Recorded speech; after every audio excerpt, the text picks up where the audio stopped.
धर्मेंद्र प्रधान के इस्तीफे को लेकर के दबाव बढ़ रहा है।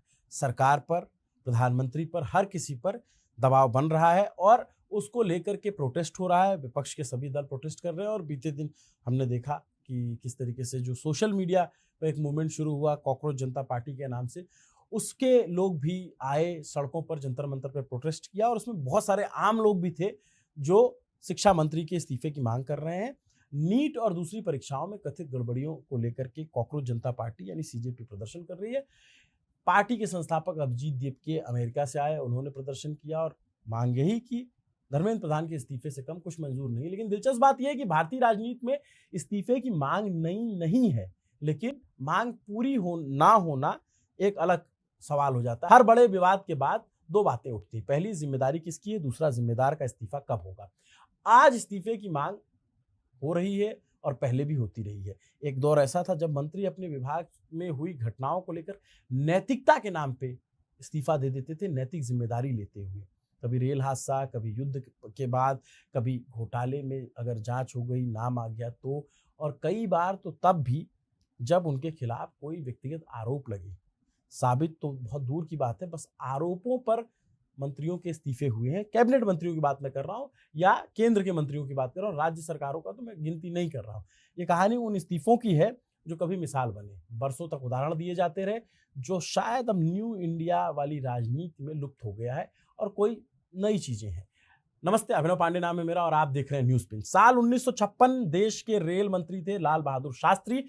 पहले आंध्र प्रदेश में जब एक रेल हादसा हुआ, 100 से ज्यादा लोगों की मौत हुई। शास्त्री जी ने इस्तीफे की पेशकश की, प्रधानमंत्री नेहरू थे, उन्होंने मना कर दिया। लेकिन कुछ ही महीनों बाद तमिलनाडु के अरियालूर में दूसरा बड़ा हादसा हुआ, 144 लोगों की जान गई। इस बार शास्त्री जी पीछे नहीं हटे, उन्होंने कहा कि रेल मंत्रालय उनके पास है, इसलिए उनकी नैतिक जिम्मेदारी बनती है और इसलिए वो इस्तीफा दे रहे हैं और इस बार प्रधानमंत्री नेहरू को स्वीकार करना पड़ा। आज भी जब राजनीति में जवाबदेही और नैतिकता की बात होती है तो शास्त्री जी का नाम सबसे पहले आता है, उनका मिसाल दिया जाता है, उनकी मिसाल दी जाती है।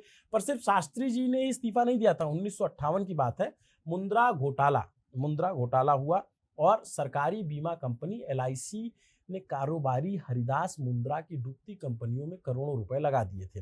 कहा जाता था कि ये निवेश सरकार के दबाव में किए गए थे और LIC इन्वेस्टमेंट कंपनी ने इसे पास किया था। कंपनी को बहुत नुकसान हुआ। वित्त मंत्री थे TT कृष्णा नामचारी और निवेश से LIC को जो घाटा हुआ उसकी नैतिक जिम्मेदारी उनके सिर मढ़ी गई। जांच बैठी, देश के जाने माने जज MC छागला ने मामले की सुनवाई की और जांच पूरी हुई। जांच में तत्कालीन वित्त मंत्री TT कृष्णामाचारी को निजी तौर पर भ्रष्टाचारी नहीं पाया गया, उनके खिलाफ सीधा सबूत नहीं मिला। चूंकि मामला उनके मंत्रालय का था तो रिपोर्ट आने के बाद उन्हें इस्तीफा देना पड़ा और दे दिया। आज के दौर में ये बात थोड़ी अजीब सी लगती है, खासकर कि तब जब ये दलील दी जाए कि जब तक अदालत दोषी न ठहराए तब तक इस्तीफे का सवाल कैसे उठता है। साल 1962 याद कीजिए, रक्षा मंत्री थे VK कृष्ण मेनन। नेहरू के सबसे करीबी लोगों में उनकी गिनती होती थी, अंतर्राष्ट्रीय मंचों पर उनकी पहचान थी। कई मुश्किल मौकों पर उन्होंने देश का पक्ष बाहर रखा। गोवा को पुर्तगाल के कब्जे से मुक्त कराने में भी उनकी अहम भूमिका मानी जाती थी। पर इन्हीं मेनन साहब को उस दौर में 1962 के युद्ध के बाद जब भारत हारा, भारत को धक्का लगा, प्रधानमंत्री की निजी छवि को धक्का लगा, देश सदमे में था, संसद गुस्से में थी, सड़कों पर नाराजगी थी और इस गुस्से का सबसे बड़ा निशाना बने VK कृष्ण मेनन। विपक्ष का आरोप था कि सेना की तैयारियों को गंभीरता से नहीं लिया गया, हथियारों की जरूरतों पर खासा ध्यान नहीं दिया गया।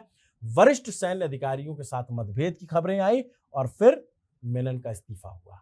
कई बार उन्होंने इस्तीफे की पेशकश की। आखिरकार 7 नवंबर 1962 को उनका इस्तीफा स्वीकार हो गया। इस बार नेहरू जी के पास विकल्प ही नहीं थे। तो ये भी एक उदाहरण इस फहरिस्त में जुड़ता है। किसी अदालत के फैसले की वजह से नहीं, ये इस्तीफा जिम्मेदारी के वास्ते हुआ। साल 1987 की बात है, 40 बरस गुजरे थे, VP सिंह रक्षा मंत्री थे, रक्षा सौदों पर सवाल उठने लगे, सरकार के भीतर टकराव बढ़ा, आखिरकार उन्होंने अपना इस्तीफा दे दिया। फिर धीरे धीरे देश गठबंधन की राजनीति के दौर में पहुंचा, केंद्र की सरकारें कमजोर हुई, सत्ता का गणित जटिल हुआ, इस्तीफों का मतलब बदलने लग गया। साल 1999 पश्चिम बंगाल का गैसाल रेल हादसा, करीब 290 लोगों की मौत हुई, देश सदमे में था। उस वक्त रेल मंत्री थे नीतीश कुमार और वो याद किया जाता है कि उन्होंने इस्तीफा दिया, कहा कि पहले जिम्मेदारी बाद में राजनीति। एक साल बाद 2000 का साल आया, रेल मंत्री थी ममता बनर्जी। रेल हादसे के बाद इस्तीफे देने की पेशकश उन्होंने भी की। लेकिन तत्कालीन प्रधानमंत्री अटल बिहारी वाजपेयी ने इस्तीफा स्वीकार नहीं किया। ये बहुत दिलचस्प घटना थी। मंत्री इस्तीफा देना चाहती थी, पर तब वाजपेयी जी ने मना कर दिया और उनके मनाने पर ममता बनर्जी मान गई और दलील दी गई कि हर समस्या का समाधान इस्तीफा नहीं है, लेकिन फिर भी इस्तीफे हुए। 2008 में जब मुंबई में आतंकी हमला हुआ, देश भारी गुस्से में था। 166 लोग मारे गए, निर्दोष लोग मारे गए।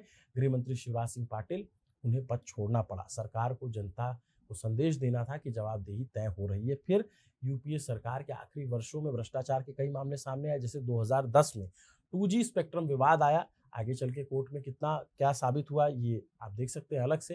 लेकिन टेलीकॉम मिनिस्टर तब थे ए राजा। लाइसेंस बांटने में गड़बड़ी के आरोप थे। विपक्ष ने संसद ठप कर दी, दबाव बढ़ा, आखिरकार ए राजा को भी इस्तीफा देना पड़ा। बाद में अदालत ने ये माना कि इस तरीके के आरोप साबित नहीं हो रहे हैं, लेकिन उस समय राजनीतिक जवाबदेही का दबाव इतना था कि मंत्री पद बच नहीं पाया। इसी तरह महाराष्ट्र में मुख्यमंत्री थे अशोक चौहान। आदर्श हाउसिंग सोसाइटी घोटाले का मामले में उन्हें पद छोड़ना पड़ा था। 2013 में रेलवे रिश्वत मामले में पवन बंसल हटाए गए।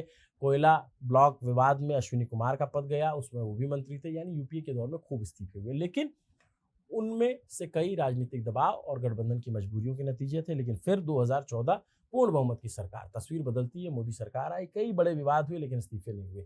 स्मृति ईरानी से लेकर के सुषमा स्वराज तक विवादों में रहे। वसुंधरा राजे पर सवाल उठे, अरुण जेटली पर डीडीसीए को लेकर आरोप लगे, विजय माल्या के मामले में विपक्ष ने उन्हें घेरा, लेकिन इस्तीफा नहीं हुआ। संदेश साफ था कि आरोप लगने भर से कोई पद नहीं छोड़ेगा। सरकार का तर्क था जांच होगी और फिर फैसला तथ्यों के आधार पर होगा। और राजनाथ सिंह जो रक्षा मंत्री थे, उन्होंने कहा भी था कि ये एनडीए की सरकार है, मोदी जी की सरकार है, इसमें इस्तीफे नहीं होते। और ये अधिक तब साफ हुआ जब 2017 में सुरेश प्रभु के मामले में वो जब रेल मंत्री थे, देश में रेल हादसे एक के बाद एक कई हुए, विपक्ष ने इस्तीफा मांगा। पहला खुद मंत्री ने भी पहल उन्होंने की थी, ऐसा बताया जाता है।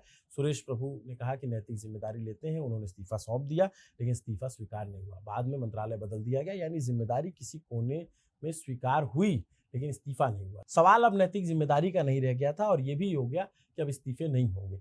क्या अब जवाबदेही मतलब सिर्फ विभाग बदल देना या जांच की बातें करना है? एक इस्तीफा मोदी कार्यकाल में हुआ, वो एमजे अकबर का हुआ। उस पे जब उन पे मीटू के आरोप लगे थे, तब वो एक उदाहरण मिलता है सरकार में। अब आते हैं धर्मेंद्र प्रधान पर।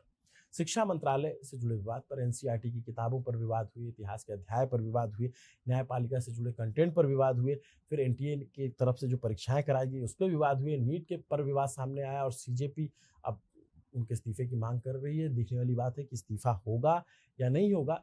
इस्तीफों की मांग का जो इतिहास है वो बहुत लंबा है। अगर पिछले 70 साल का हिसाब लगाया जाए तो नैतिक जिम्मेदारी के आधार पर इस्तीफे हुए हैं, दिए गए हैं और उन्हें उंगलियों पर गिना भी जा सकता है। Lal Bahadur Shastri, TT Krishnamachari, VK Krishna Menon, VP Singh, Nitish Kumar, ऐसे लोग जिनका नाम उंगलियों पर गिना जा सकता है। लेकिन जिन्होंने नहीं दिए उनकी लिस्ट उठाएंगे तो 2-3 वीडियो छोटे पड़ जाएंगे।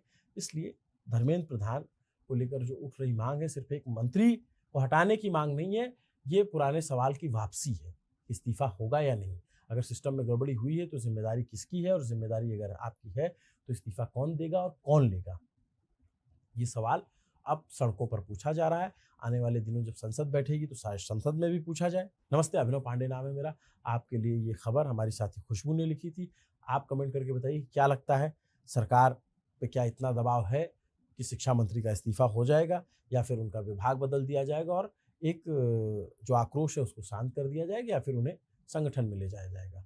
प्रधानमंत्री इस पर क्या फैसला करेंगे, देश की नज़र इस पर है। आप बताइए आपको क्या लगता है। नमस्ते, अभिनव पांडे नाम है मेरा। देखते रहिए न्यूज़ पे। शुक्रिया।